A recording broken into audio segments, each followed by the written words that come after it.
The end is nigh. Welcome to the depths.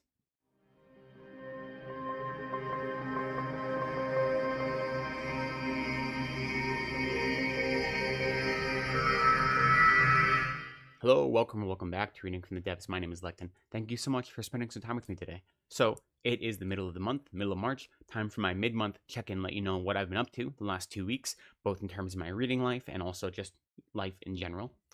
It's been a pretty busy month so far, actually, and, activities at the monastery are ramping back up. So when I said the end is nigh, I meant it. The end of what? My time off, my time of rest and relaxation, because the new academic year is beginning at the monastery very shortly, near the end of this month, and so things are getting busy already. But what have I been up to? So at the beginning of the month, I resumed my teaching schedule at the Buddhist center in Bangalore that I teach at. Now, Bangalore is about 6 hours away by bus, so it is a little bit of a distance to travel for weekend teaching, but it is something I really enjoy doing, and it is an important part of my practice. And that's, the point of being a member of the clergy is to share with others. But I had taken a few months off because the activities here at the monastery over the winter just made it too difficult to actually travel and give teachings or even do teachings online. So I had about a 2-month break from teaching, so I resumed that, and I'm really glad to be back into it, get back in the habit of it, and resume that schedule. And a flip side, one of the benefits of going to Bangalore is in Bangalore there is a great used bookstore. Now, I don't have any bookstores near me where I live. In the monastery is located in a refugee settlement that is really like a small village, and the biggest city near me is about 2 hours away. That's Mysore, and there are bookstores there. I haven't found a used bookstore there. There may be, but in Bangalore there are a couple of used bookstores, and some of them are just stalls, like 10-foot by 10-foot rooms with random books. But Blossoms is a very big used bookstore. So the last time I was there, I did take some photos, so I'll share some of those. But it's always fun to go there and just spend some time. As you can see, it's quite chaotic, so you never know what you're going to find. And so I did get some interesting books last time I was there. I was able to get some Ira Levin that I haven't read before, A Kiss Before Dying and This Perfect Day. I grabbed a couple good horror novels. So some short stories by Ramsey Campbell, some Richard Lehman. You can't go wrong with that. Clive Barker, a story by Clive Barker I haven't read yet. Some James Herbert. Again, what I love about going there is a lot of these books that you get there are 50 years old, if not more.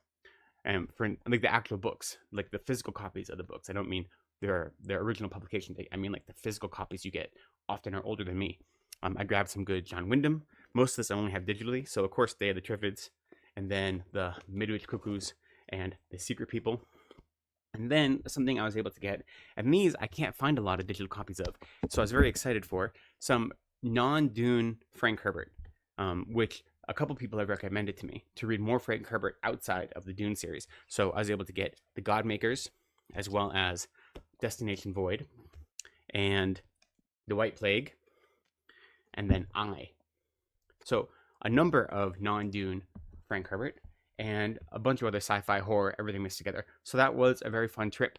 Other than those trips, I have been busy working on some translation projects that I had promised to do years ago, but they kept getting sidelined due to personal things going on in my life, and finding myself too busy while full-time at the monastery to work on these projects. And they are not going quite as quickly or easily as I had hoped they would, but they're moving along. And aside from that, I have just kind of been relaxing and preparing myself for the upcoming academic year, because it's going to be a busy year, and I will talk a little bit more about that at the end and how that might affect things going on around here.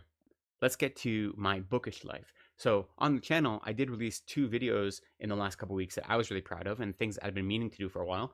One is I did a video called The Tale of Three Fantasies, and this is a video comparing Robin Hobb's Farseer trilogy with Adrian Tchaikovsky's Tyrant Philosopher series with Mark Lawrence's Library trilogy, and I really was proud of that video. So if you haven't had a chance to see it yet, hopefully you'll enjoy checking that out. I also did a review of Hyperion and the Fall of Hyperion by Dan Simmons, the first 2 books in the Hyperion Cantos, which is a series I've been meaning to read for years, and so I was very happy to read the first 2, and I really enjoyed them. So that video is also available if you are interested in that. But what have I read the last 2 weeks? It's been, not bad. The first 2 books I read were the last 2 books for the BookTube Prize judging. So I am a judge in the first round of nonfiction for the BookTube Prize, and the first round lasts February and March. And so there are 6 books as part of that. In February, I read 4 of them, and then the final 2 I read this month. So 3 Shades of Blue, Miles Davis, John Coltrane, Bill Evans and the Lost Empire of Cool by James Kaplan, and then The Bookshop, A History of the American Bookstore by Evan Friss. And part of the BookTube prize judging is that they don't want us to put any reviews out before that round of judging is done, so you don't influence anyone else. So sometime next month, I will have a video that is discussing all 6 of the books I read for the first round of the BookTube prize judging, as well as my experience judging the nonfiction category of the BookTube prize this year. Next book I read is Adulthood Rights by Octavia Butler. This is the second book in her Xenogenesis series, the first one being Dawn, and I really enjoyed this. I'm doing this as part of a buddy read with Carl from Please Read Your Book, and we had a discussion about the first book over on his channel, and we are set to have a conversation about this soon, sometime the end of this week, and that will go up on my channel. So I really, really enjoyed this. Octavia Butler is a wonderful writer, and this is really thought-provoking series. So I really enjoyed it. I'll have more to say about that in an upcoming video, though. Then I read The Left Hand of Darkness by Ursula K. Le Guin. This is also a buddy read. I'm reading this with Joanna from Joanna Reads, as well as Philip Chase from Philip Chase The Best of Fantasy. And we have a discussion scheduled again in a week or two about that. And so I'll have more to say about it, but I really enjoyed that a lot. And actually, the introduction, Ursula K. Le Guin's introduction to this, got me thinking about something else, and I made a video just about what she talks about in this introduction, and that's going to be coming out hopefully next week or very soon. So I do have a lot to say about this book. I'm not going to spend too much time on it here, simply because I do have a conversation coming up about it. But what I think is really genius about it is that it is a sci-fi book, obviously, and it takes place, it is the story of an envoy who is visiting a new planet, or a new population that they're trying to incorporate into this interstellar community of planets. And this planet is at the edge of, known civilization or known interstellar space. And this planet that they're visiting, called Winter, or they call it Winter at least, is a winter planet, obviously. And all of the humans on that planet are androgynous, and they only develop sexual organs once a month when they go into mating. And other than that, they are both man and woman at the same time. And the main character is totally confused by this. And it is a big stumbling block for his ability to engage with any of these humans. So it clearly is a sci-fi novel, and it has interesting things that it's asking about gender and gender roles and gender presentation and biology. But at the same time, it's actually like a political thriller, almost an espionage thriller for the first 2/3 of it. And then the final third goes into like a survivalist novel. And so it's just a really interesting juxtaposition of genres and a way to explore different things about humanity that isn't straightforward. It takes like a circuitous route, which I think is really enjoyable. So I had a great time with it. Next, I did finish The Fall of Hyperion. As I said, I have a video about Hyperion and The Fall of Hyperion already on the channel. You can go check that out. But I thought this was great.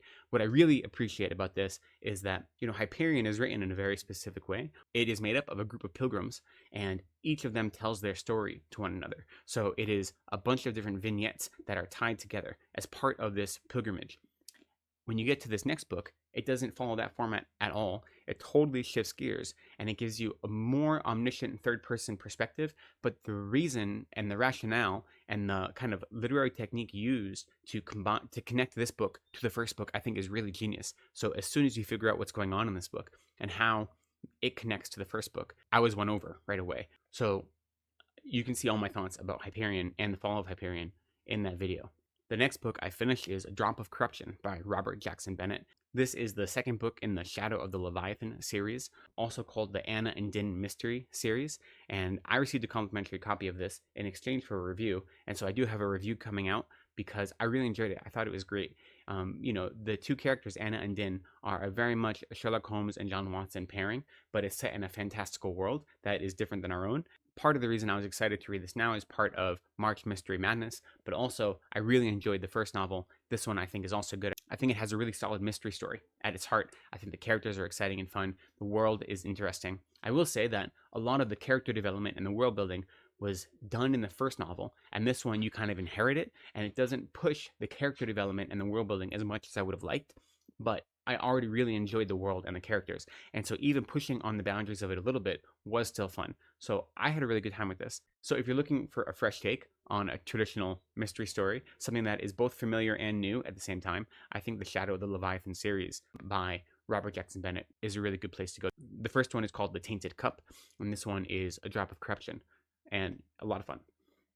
Next, I read Senseless by Ronald Malfi. This one is also an arc, comes out at the beginning of April, I believe, and this is set in LA, and it has the kind of trappings of being a noir thriller, but really it has three different storylines that come together. And the opening storyline, and what seems to be the main storyline, is following a detective, and it opens with him being called to a murder scene, and they find a body in the desert that has been mutilated quite badly, and it's very reminiscent of a similar murder that happened almost 1 year before, also in the desert, of a woman who was mutilated quite badly.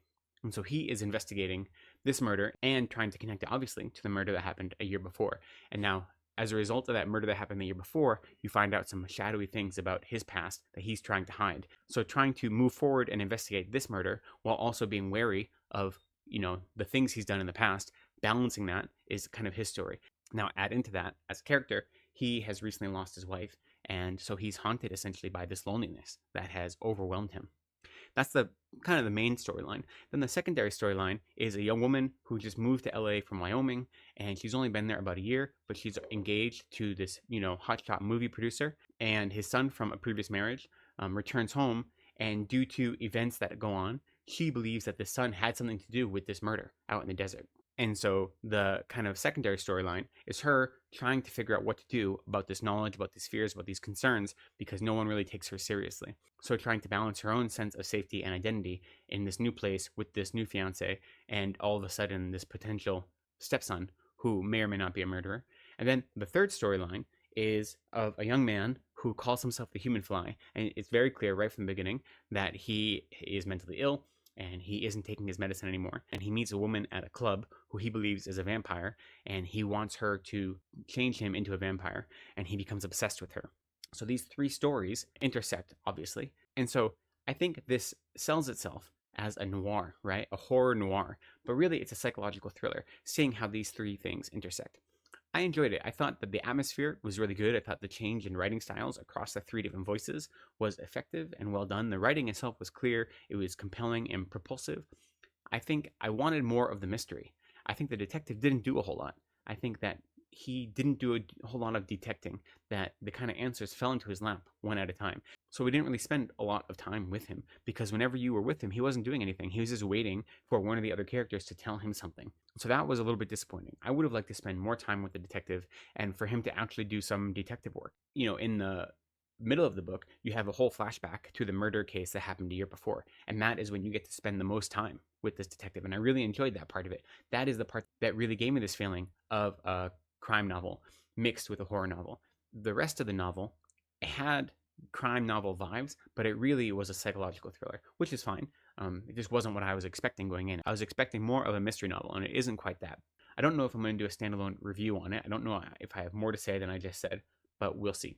And the next book that I did finish is Going to Meet the Man by James Baldwin. This is a collection of 8 short stories, and I was inspired to read this because Carl, over at Please Read Your Book, just did a video about it, and he actually read a section from one of the short stories that I thought was really exciting and interesting. And that short story specifically is called Sonny's Blues. And the scene that he read has to do with a character listening to his brother perform at a jazz concert.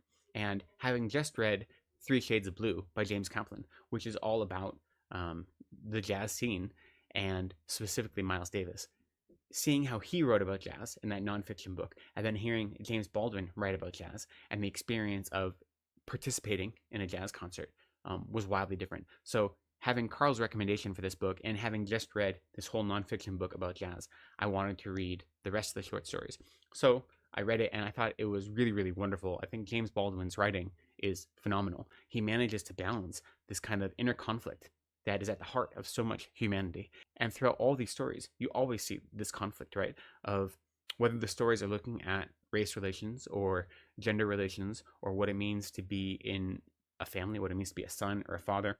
Whatever it's looking at, it's doing it in a way that doesn't ever show just one side. It is always showing that mixture of black and white that is at the heart of everything, right? The push and pull that is part of the struggle of being a human. So the stories, on one hand, are incredibly tender and gentle and insightful, but at the same time, they are gentle in the way that a sharp knife is gentle because it makes the cut go easier, right? It doesn't hold anything back. It is raw and open in that way. And so it's very emotional, and it feels like grabbing onto a live wire sometimes, something that you can't let go of once you hold on to. His writing invites you in so much that he's able to bring you into the story and then show you something about yourself that you didn't know you were going to look at, that you may not be prepared for. So I was really, really impressed by these short stories. I hadn't read any of James Baldwin's short stories before. So I'm very glad that Carl had recommended this, and it just happened to line up with other things I was reading, and I do highly recommend it. And I'll also leave a link down below to Carl's review of this book, so you can go check that out. So those are the books that I finished. Now, what am I currently reading? So right now I'm reading 2 books. Just this morning, I started Shroud by Adrian Tchaikovsky. This is a new space horror novel that he wrote. I believe it's going to be a standalone, and it just was released this month in the UK. It's not going to be released until maybe June, I think, in the US, but being in India, I get the UK releases, or at least I'm able to import them. And I'm doing this as a buddy read with Alex over from Alex Unabridged, and he and I read the 3 Tyrant Philosopher series by Adrian Tchaikovsky together. So when this came out, we were both excited about it, and we both wanted to read it right away. And yet we had so many other things on our TBR that we didn't know if we'd get to it. And I think we finally both just decided, you know what?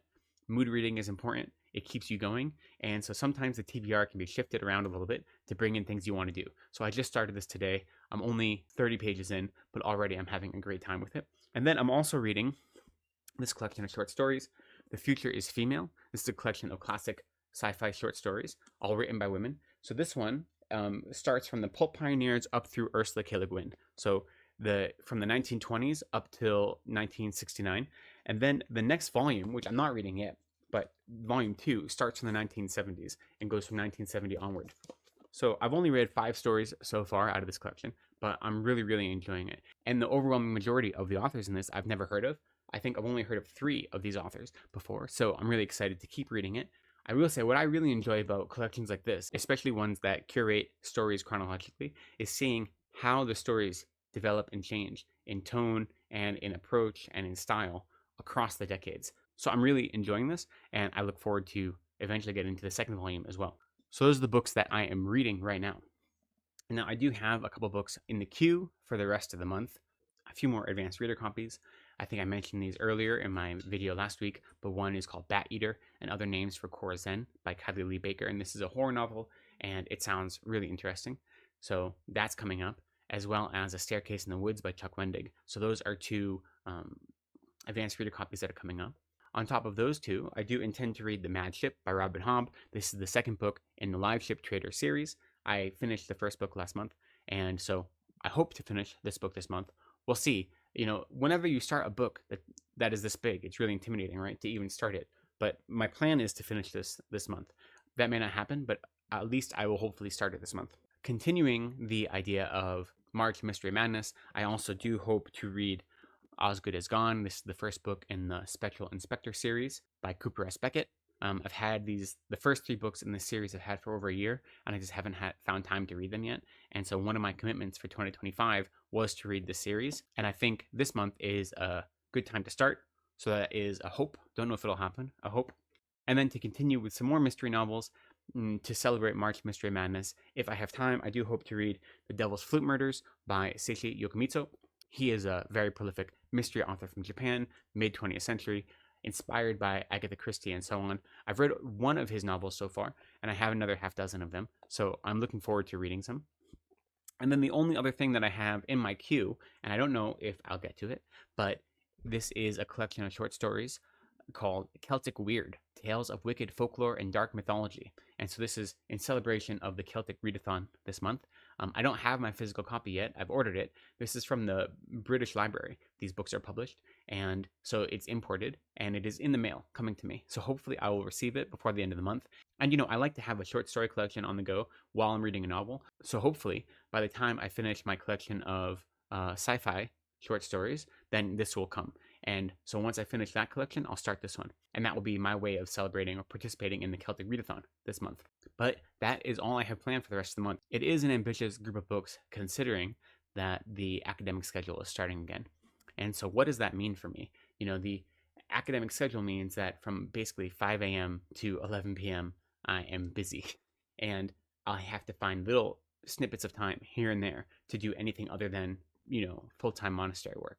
And so my reading will be cut down significantly. I started this channel last July, and I've had a pretty active reading life since then, but part of that was because the academic schedule was wonky last year, because we follow the Tibetan lunar calendar, and the lunar calendar obviously isn't static, it's always kind of shifting.